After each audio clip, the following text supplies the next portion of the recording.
অভিনগর ব্রিজের উপর দুটি গাড়ির মুখোমুখি সংঘর্ষ, আহত একজন গাড়ির চালক দ্রুত তাকে জিবি হাসপাতালে নিয়ে যাওয়া হয়। একটি গাড়ি ভগবান ঠাকুর চমুনি থেকে অভিনগরের দিকে যাচ্ছিল এবং অপরটি বিপরীত দিকে যাওয়ার সময় সংঘর্ষ ঘটে। খবর পেয়ে ছুটে আসে দমকল কর্মীরা, যদিও তারা এসে আহত দুই গাড়ি চালককে পায়নি।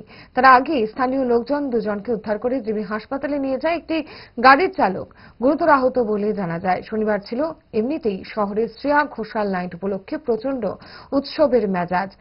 এক দমকল কর্মী জানান, দুটি গাড়ি খুবই গতিতে ছিল, তাই সংঘর্ষ হয়ে থাকতে পারে বলে তার অনুমান।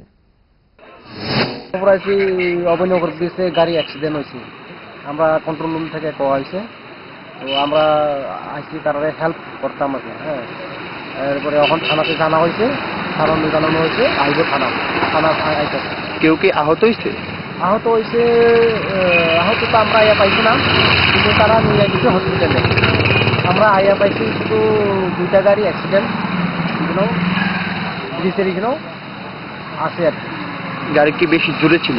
গাড়ি তো তারা তো কইতেছে, আমরা তো আইয়া শুধু পাইছি গাড়ি দুইটা এখানেও অ্যাক্সিডেন্ট।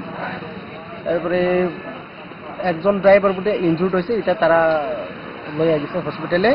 ইনজুর্ড পার্সন তো আমরা পাইছি না, ফোনে থানা পার্টি এটা ইনভেস্টিগেশন করান আইতেছে। দোষ আপনার ফুড হ্যাবিটে নয়, ভেজালে।